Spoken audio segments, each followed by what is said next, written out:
You're listening to the official Hamptons to Hollywood podcast. Before we dive into today's guest, I want to tell you a little bit about one of our favorite Hollywood restaurants, Botanica.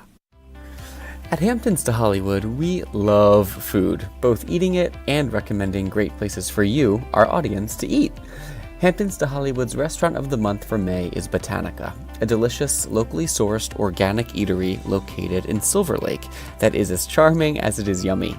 The restaurant just turned 2 years old last Friday and is only becoming more well-known. Started by two former female food writers, they felt the time was right to start a female-led restaurant in a largely male-dominated industry. And one of the founders is an expecting mom. And speaking of moms, we think it is the perfect place to bring your mom or another special lady in your life for Mother's Day this Sunday. You can see the full editorial on hamptonstohollywood.com tomorrow. Bon appetit!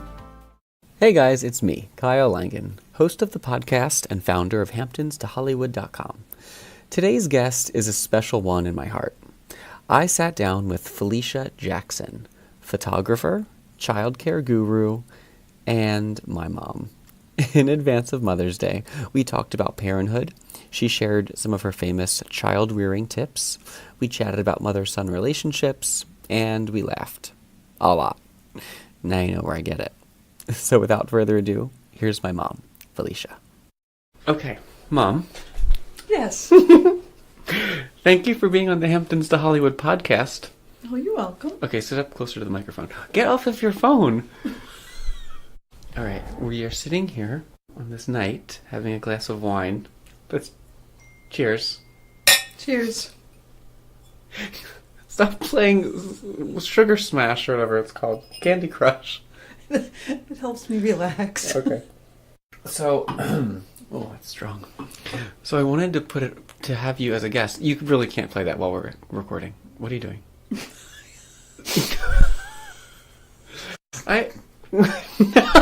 No! Stop playing that! Okay, listen.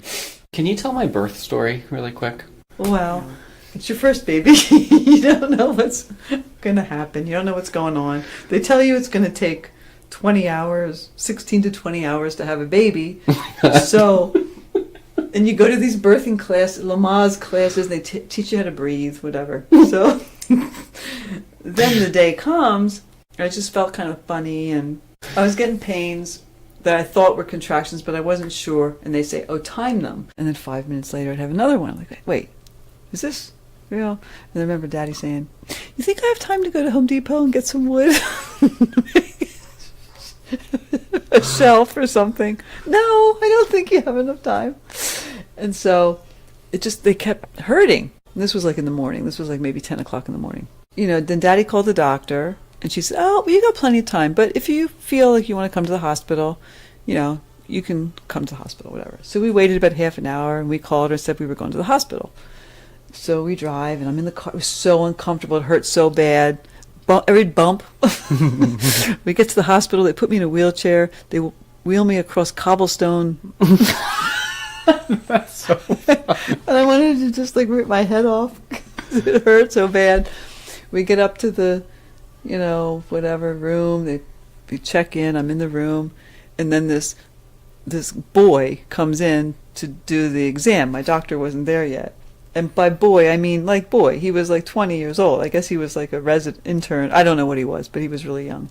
So he comes in and he does the exam, never says one word to me, turns around and runs out real fast. And I was like, oh my God, what happened? Whatever. And then this really, really, really nice lady came in. She was probably in her 50s. And she came and she held my hand. She said, it's okay. I said, well, what's going on? Why? He ran out, whatever. And, and then my doctor comes in a few minutes later and she puts her hands on her hips at the door and she says, well, she said, you didn't waste any time. And I'm just I don't know what's going on.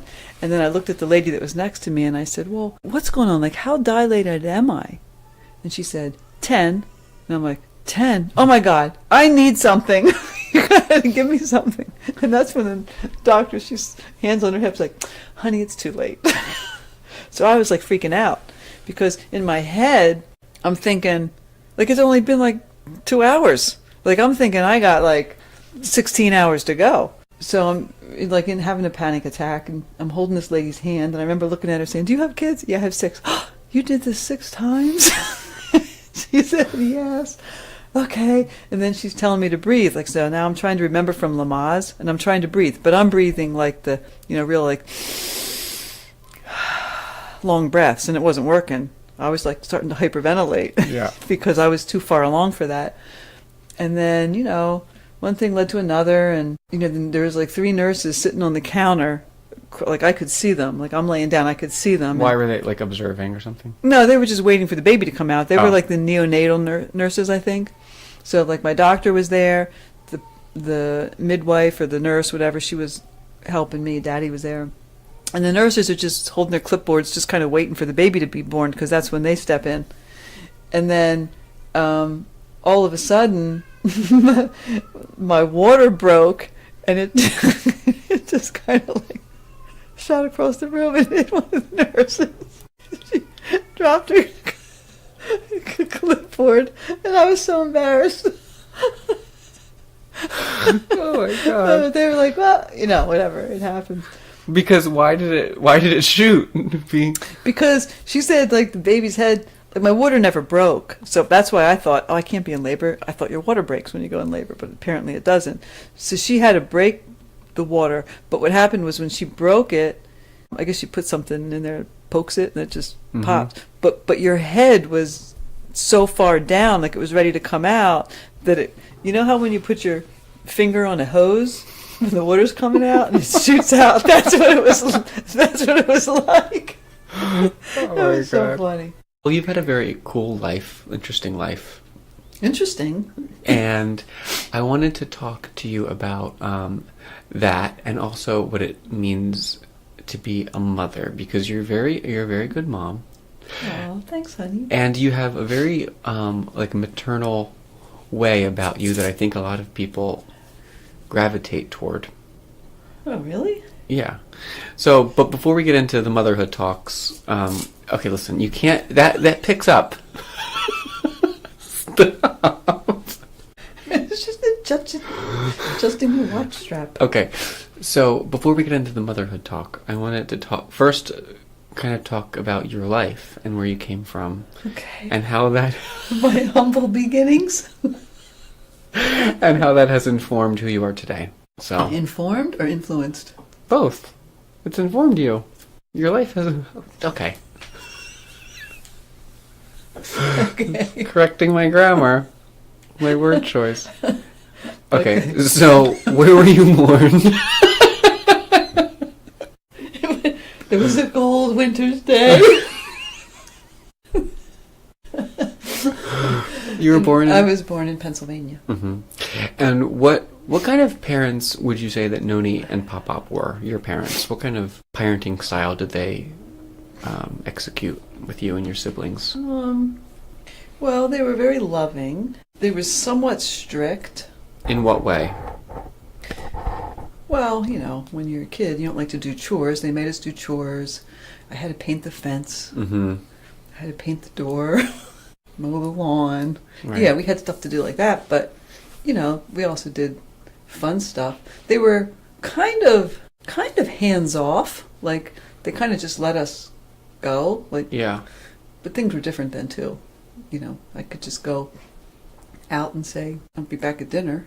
Yeah. They trusted you. Plus, there was no cell phone, so they couldn't call us. What was your relationship like with each of them? Well, my dad, he worked a lot. My mom, she didn't work when I was young. What did your dad do, first of all? He was the owner of a furniture store. And my mom, when we got into like maybe middle school or early high school for me, my dad bought a second furniture store, and my mom went and helped work there. So I had a good relationship with both of them. I think my dad was kind of, like, he always wanted a boy, and I was kind of a little bit of a tomboyish when I was little, so I would do a lot of stuff, like, outside with him. Right. Because, my mom would give me a choice. Well, you go outside and help your dad, or you have to stay in and dust and vacuum. And you didn't want to dust. I didn't like to dust and vacuum, so I would go outside. Yeah. And then you went to high school. What kind of kid were you in high school? I had friends in, like, all different groups. Mm-hmm. You know, like I had cheerleader friends and smart friends and whatever other groups there are. You know, I had friends from Yeah, all walks of life. from all walks of life, yes. I was a good student. You know, it kind of came easy for me, but I also was a little lazy. Like, I didn't push myself like I could have Yeah. and probably should have. So I pretty much had most of the credits I needed to graduate when I was in, like, 10th grade. So the last 2 years I just kind of took, like, a lot of art classes, but I was really into art. Why did you want to, what interested you in it? In art? Yeah. Well, I always could draw, but it wasn't until I got to high school that I, like, took an art class that I was like, oh, wow, this is, like, I can do this, and I really like it. Yeah. And, you know, I did some pottery. I had a pottery class. I really liked that, like the sculpture kind of stuff and drawing and painting. I kind of got an introduction to all of it while I was in high school. Did Noni and Pop-Pop, your mom and dad, like, foster your appreciation? Because you took, like, piano lessons and stuff. Did they, like, foster your creativity in any way besides... Well, my dad, he's an artist. Like, he actually designed and, like, drew the pictures in his yearbook, like, for the, you know, the cover and stuff, the pictures inside. He was always a good drawer, but he just never really, you know, Pursued it's hard it. to find a job at support a family in art. But he always said, oh, you know, I always wanted to do that. So he, you know, so it was kind of, I felt like I was doing something that he always wanted to do. Yeah. My dad didn't go to college. My mom did go to college, but neither of them really, like, I didn't feel like they really expected me to go to college. They didn't really talk about it too much. It was kind of like on my own. Yeah. But my mom did kind of push a little more for the, well, why don't you go to art school for a year and see how you like it, you know, that kind of thing. She made me read a lot. We read ever since we were, like, infants, I think. We read all the time. She took us to the library every week. We get new books and read. So there was a lot of reading and music. They liked music. Were you appreciative of that? I am now. At the time, I just thought everybody did it. I thought everybody listened to music and read books and drew pictures. Yeah. Then you went to art school. How long did you go? 3 years? Yeah, it was a 3-year program. It was a 3-year private art school. Yeah, I loved it. It was really cool. It was kind of like, you know, college, but with no academics. Or what was your favorite, like, kind of art to practice? I really liked figure drawing, and I liked printmaking. I always kind of had a little bit of a knack for figure drawing. Did you have any boyfriends besides Daddy? In art school? Yeah. And besides your stalker? Didn't. No, I didn't. You had a stalker. Well, yeah, he was we don't really need to go there. You don't want to tell the story about scary. it? Tell the story about how you, like, didn't you hide from him in the... Yeah, I did hide from him. No, tell it. It's a good story. Fine. I did. I hid in the closet. I hid in the school store. They came and told me he was coming into the school, the person that was running the school store. Because by then they knew that you were harassing. They knew he wasn't supposed to come back to school. He was kind of kicked out of school. He wasn't supposed to come back, but he did. Because of you? Yeah. So the guy came into my printmaking class and was all rush, quick, you have to come with me. Why? Just come with me to the school store. And then he took me in the closet, and I was like, what the heck is going on? When we were in the closet, he was whispering to me that the stalker was back at the school and they didn't want him to know that I was there. So they were protecting me, but I thought the whole thing was real weird at the time. And how old were you? 19. And didn't he break into your apartment and burn all of your art? Yeah, he burned it. I came back home one day and I saw just ashes on the back porch. It was just like a pile of ashes, and everything I made was gone. Oh my God. That's so devastating. It is devastating. It's like losing all your pictures in your iPhone. That happened to me the other day. Well, in a way. And then you met Daddy. Yep. Was it love at first sight? Well, we kind of got to be friends a little bit. Mm-hmm. Yeah, so maybe not love at first sight, but... Like at first sight. Yeah. And then you graduated art school. Did you have any other, like, significant boyfriends? So then tell me what happened after you graduated art school. Well, after I graduated art school, I really didn't want to go back to my hometown. Did you know what you wanted to do? Not exactly. Unfortunately for me, a few years after I graduated from art school, computers became really popular. I think a lot of people that in my class that did commercial type art had to relearn everything on a computer. It was just very, very different So I didn't really know exactly what I wanted to do because I wasn't quite sure how to navigate being a fine artist and making money at it. So when I was in art school, I had this part-time job at a photography studio. And after I graduated, they offered me a full-time job traveling and taking pictures. So I thought, wow, why not? Let me do this. So that's what I did. You traveled all over the country. Yeah. But you were like living in hotels or what? Yeah. 7 days a week. Doing like photography of what kind? Yeah, children's portrait photography. Did you like it? I did like it. But, I did it for a year. And, after a year, I was kind of get tired of it. But I was able to save money because I had no rent, no utilities, I had no bills. Except for just, all I had was stuff I would buy. One of the studio managers had come to watch me, she was just observing me, taking pictures. I guess every once in a while they had to come and observe, make sure because you're kind of out there on your own. Right. And she told me that she was opening a new portrait studio in Colorado in a town, and she asked me if I'd be interested in managing the portrait studio. And you said yes. So I said, let me think about it, but eventually I said yes, and that's what I did. So then Daddy, you were kind of dating off and on for tell them how many years? Yeah, kind of the whole time, but now I was traveling a lot. When I went out to Colorado, he said he was, he would want to come out there too, so that was another reason why I took the permanent position there. And then you got married. We did get married. And then you had me. How did you find out you were pregnant?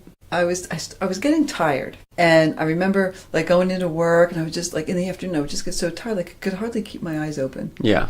So one day I just was waiting for the girl to come in to relieve me, and I put my head down on the counter, and I actually fell asleep. I think only for a couple minutes, but who knows. And she came in and she said she called my name. I didn't answer, so she hit her hand really hard on the counter, and I jumped. And she was younger than me, maybe 5 or 6 years younger than me, but she had just had a baby. I said, oh my God, I can't believe I'm so tired. Every day I just can't keep my eyes open. I don't know what's wrong with me. And she said, maybe you're pregnant. And I was like, no, I can't be pregnant. My friends came out to visit. We ordered these margaritas. They came in a big, almost like a big beer mug. They were kind of cool. I took 2 sips and I just couldn't drink it. It just was making my stomach feel weird. And they were like, oh my God, what's wrong with you? And you love margaritas. Oh, I love margaritas. Isn't that a weird natural thing because you're not supposed to drink, obviously, when you're pregnant? Do you think that was... Yeah, I definitely think it was. My body was rejecting alcohol. I've always kind of been really in tune with my body too, so... Were you pregnant when you got married? What? I don't know. No, I didn't think I was. Did you think maybe? But I think I might have been, because after we got married and went back to Colorado, that's when I started getting real tired and... Well, yeah, you would have only been weeks. Yeah. Yeah. And my friends, Wendy and Gail, came out to visit. It was so funny because one of them was saying, oh, you're probably anemic. And then we went to this park. We took a walk one night. It was summertime and it was kind of late, maybe 8 o'clock, but it was still light out. And we walked up to this park and the sprinklers came on while we were there. And it was kind of hot. Oh, let's run through the sprinklers.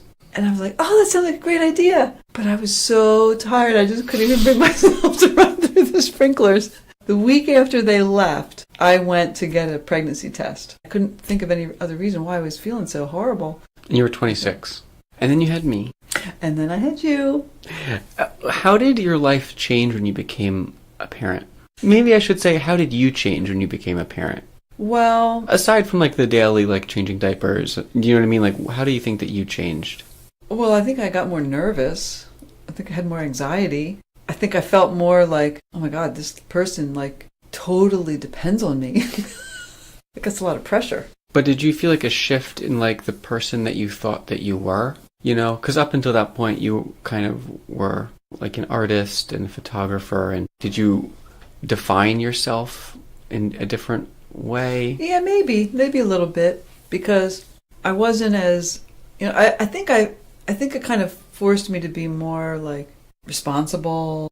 Yeah, and you do. Little things started changing. Even little things like in our marriage, things changed a little bit too, because all of a sudden I became more of the cooking, taking care of the baby, cleaning in the house things, where Daddy did more of the yard work and the more traditional, stereotypical, male, female. Did you like things. that? No, I didn't like that. Why? Because I just felt like Because you don't like dusting. I don't like dusting and vacuuming. Right. I just felt like, well, what's the difference? Why can't I mow the lawn and you take care of the baby? Yeah. Like that kind of thing. But he did. Oh yeah, he did. He did a lot. In fact, he stayed home for like the first 3 months and took care of you. Yeah. All the time. When I was thinking about like what I was going to ask you during this interview, I was thinking about like myself, which is why I was asking you about your childhood, because I feel like so much of you two is reflected in me. Mm-hmm.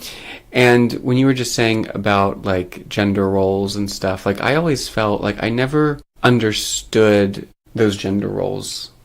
Like I think because I did see you guys both do like cooking and both doing, you know what I mean? Like I saw you both doing all kinds of things.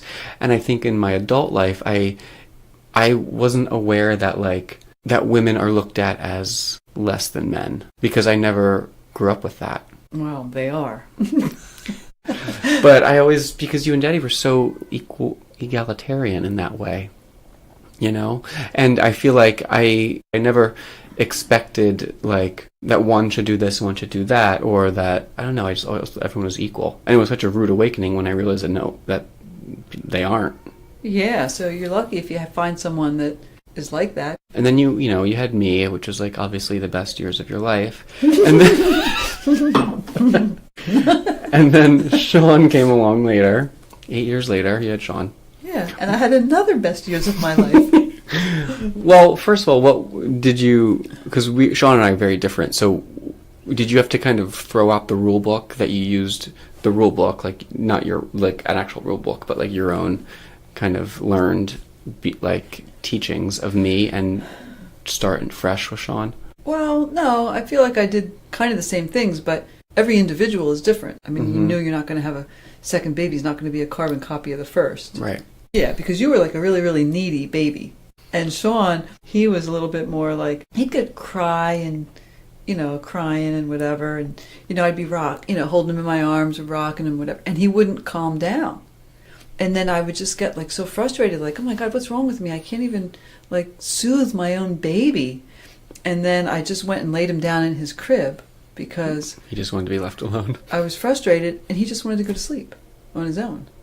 But you never would go to sleep on your own. Like I had to rock you to sleep all the time, which was a big mistake in hindsight. But that was my motherly guilt of dropping you off in the morning. Like I had to go back to work when you were like 8 weeks old. So when I would come home from work, you were like colicky and you cried like every day between 5 and 7, pretty much nonstop, and it was very frustrating. The time that I had with you was 2 hours of crying, which would hold you like a football and rock you back and forth. And then I would sit with you at night. I had a rocking chair in your room, and I'd sit with you and rock you, and you'd fall asleep, and I'd put you in the bed. So that was like my time to spend with you. But when Sean was born, I knew I was never going to do that again because I still had to lay down with you when you were in kindergarten for you to go to sleep. Really? Yeah, you would not go to sleep. Mommy, read me a story. Okay. And I'd read one. Mommy, read me another one. I'd read another one. And I'd be falling asleep. And you'd be saying, Mommy, wake up. Wake up. I wonder if that's why I feel so attached to you now. It's all my fault. But no, kids are just different. Don't worry, we'll be right back. At Hamptons to Hollywood, we love food, both eating it and recommending great places for you, our audience, to eat. Hamptons to Hollywood's restaurant of the month for May is Botanica, a delicious, locally sourced, organic eatery located in Silver Lake that is as charming as it is yummy. The restaurant just turned 2 years old last Friday and is only becoming more well-known. Started by 2 former female food writers, they felt the time was right to start a female-led restaurant in a largely male-dominated industry. And one of the founders is an expecting mom. And speaking of moms, we think it is the perfect place to bring your mom or another special lady in your life for Mother's Day this Sunday.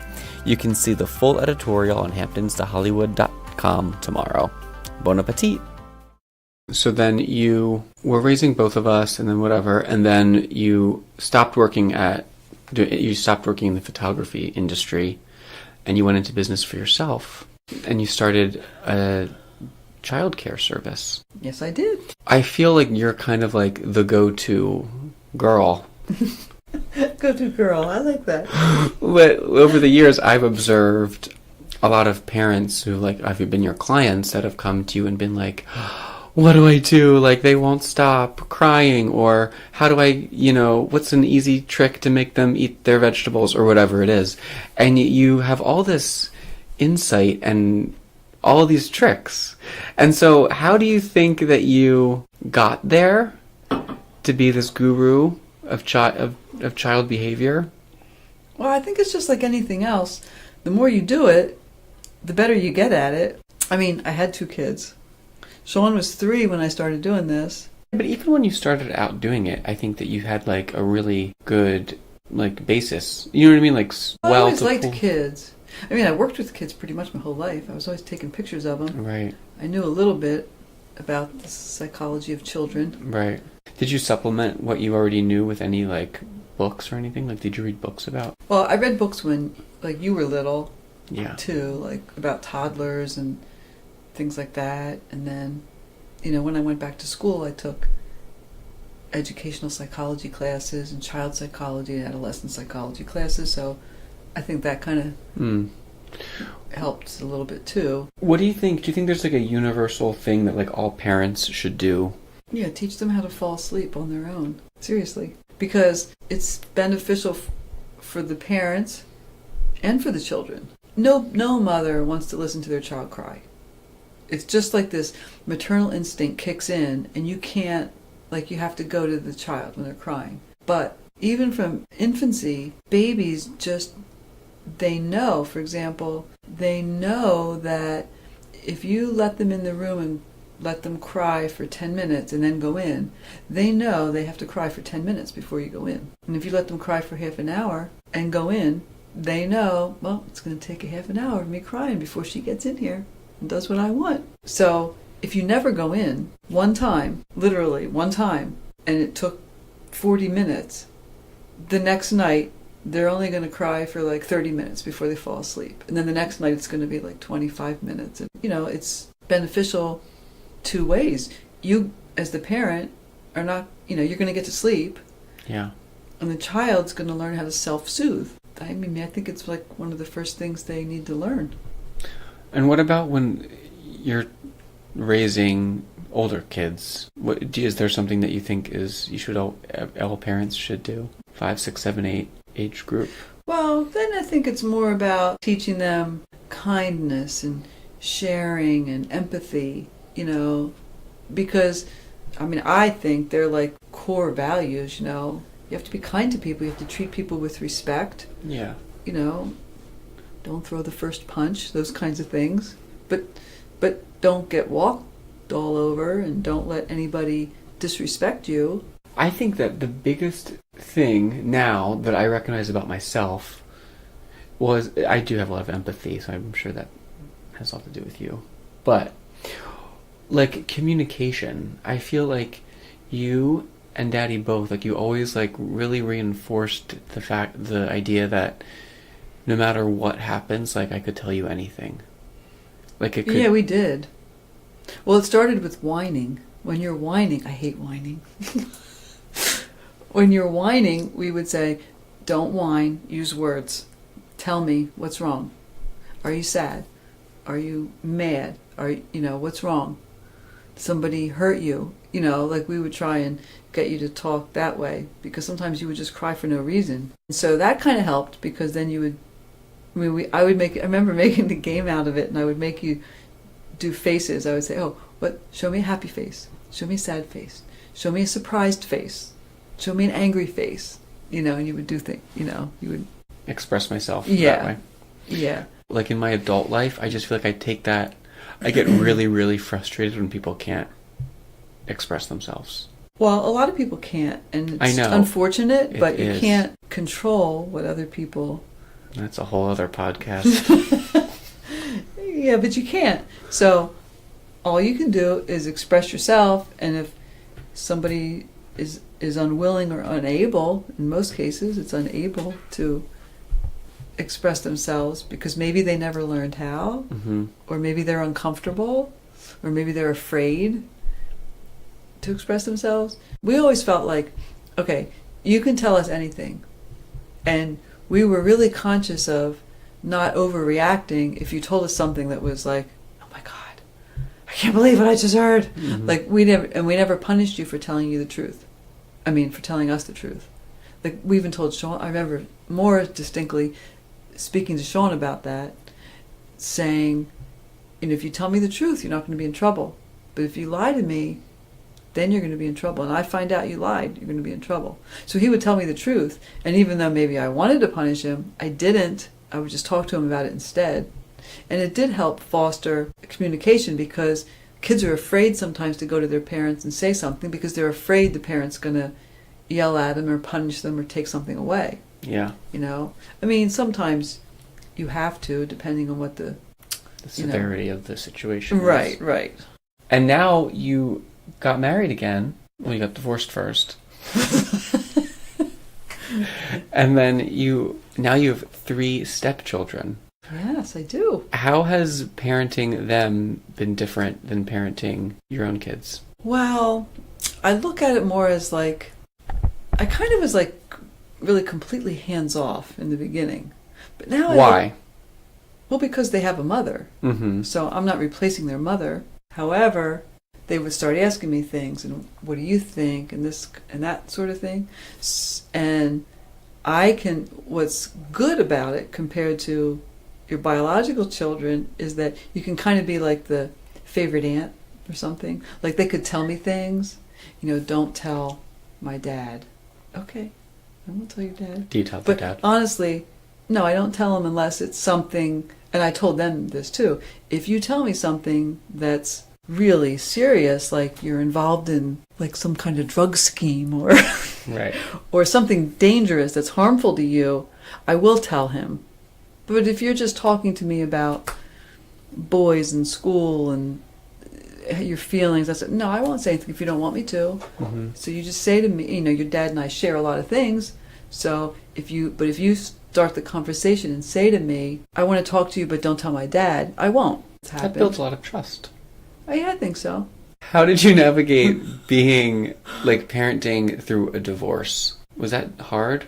I don't know if it was hard. I was always glad the time that he got to spend with Daddy. It was just different. And I guess different being that, when he was with me, it was just me and him. So if he did something while he was with me that I didn't like, I would tell him or punish him or, whatever. But it was just me doing it. It wasn't like... Did you feel like those punishments had to be carried into Daddy's jurisdiction? Well, that's kind of tricky, but, it depended. Like, Dad and I always talked about stuff, and if he chose not to do anything about it, there was not really anything I could do, or vice versa. Yeah.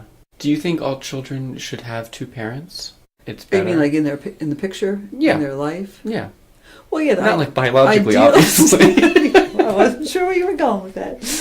Well, yeah, ideally, I think the best scenario is that they have a mother and father figure in their life for balance. I always say life is about balance. Everything is balance. You do.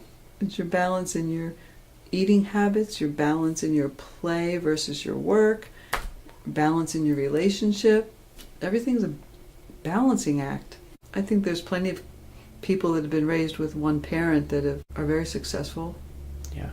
I think as a single parent, sometimes, you put people in your children's life that you think, like if I was a single mom, for example, I would want a male figure in their life, and grandparents and family, aunts and uncles, but you'd still have a variety of people in their life. What was the hardest thing that you had to deal with between me and Sean individually, and what were you most proud of? Honestly, probably the most difficult was when you were a baby. It's just gotten better since then.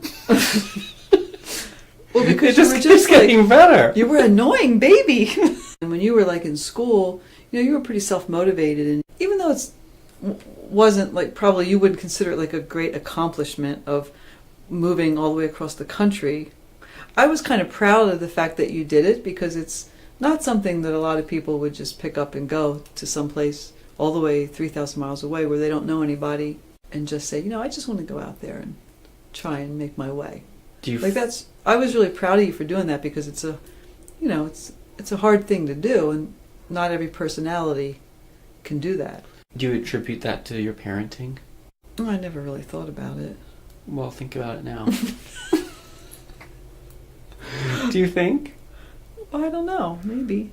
Like, I just always remember you saying, like because we moved around a lot, when I was little, I remember you just saying that change was really easy for me. Like, even if it's something that you weren't consciously parenting me on. Yeah, I think it's part of your personality. Yeah. Because you were a little easy. Like, I could say to you, like, for example, between you and your brother, oh, hey, Kyle, I remember one day you were sitting there drawing pictures. You were like maybe 4. Hey, how about we go to the beach today? Okay. And you'd stop drawing and you'd be ready to go. And I remember doing the same thing to Sean, and he just kind of freaked out. So I learned, you have to tell Sean the day before. Tomorrow we're going to go to the beach, because he has to know. When he was little, he had to know what was happening, what was going to happen tomorrow. He had to have a plan. Sean was a really good baby. He was really easy. And you remember, he was little, he was so funny. He made us laugh. We'd just sit there and he was like comic relief in our house. When he got older, he was a little more difficult when he was in middle school. That was like throwing snowballs at cars and and such. So that was probably the hardest time for him. And he was really, really smart. I never had any doubt about his intelligence, but he just never really used it when he was in high school. Like, Sean, what do you have for homework? And he'd bring home a piece of paper folded up in his back pocket. Never a book. So when he finally found out what he wanted to do, it was just like night and day. Like, he turned into like a research assistant / genius. And both of your proudest moments have been when your children have taken chances. Yeah. How about that? I feel like that's a testament to that's literally the definition of what parents, what your job is. You're supposed to set them up for success in life, and then they're supposed to go out and find their own. Well, yeah, and I think, and this is something I remember I remember overhearing my mom and dad talk, and my mom and dad were saying something about, they were talking about us. I can't remember the context. So you and your siblings? Yeah, when I was younger. And I remember my dad saying, well, I just want them to learn to be independent. If they become independent and are able to, go out there on their own, then I would have succeeded. To be able to go out on your own and do things and succeed. Kind of always kept that in the back of my mind, and it just starts with, okay, put your shoes on by yourself. You can do it. No, I can't, Mommy. Yes, you can. Who's that? Put your foot on. Both of you. Oh. You know what I mean? When kids are little, the whole time I was raising you both, it was, no, you can do it yourself. Learn how to put your coat on. Learn how to dress yourself. Yeah. You oversee, you watch, you correct, you help, you show them how to do something, and then you coach them through it while they're doing it, as opposed to doing it for them. Because if you do something for someone all the time, they become dependent. Who do you think's more independent? I think you're both very independent. I think I succeeded in that area. You went out to California, roommates.com. I mean, yeah. It's crazy when you think about it. And I don't know how many people said to me, I can't believe he just left like that and didn't know anybody where he was going. And who's your favorite child? You don't have to. I don't have a favorite child. I'm just kidding. You know what they say, your mother's heart is broken into 2 sides, one for one child and one for the other. Now, if you have 5 children, it's broken into 5 equal parts. Well, thank you for joining me this evening. It's been a pleasure. And thank you for being my guest. It's been my pleasure. And good luck with your new podcast. All right, I love you. I love you too. Thanks for listening, everyone. I hope my conversation with my mom inspires you to reach out and do something with your own moms this Mother's Day. Whether it's a phone call, a brunch, or just sending her lots of love and memories in whatever form you can. Moms are truly special, and we wouldn't be here without them.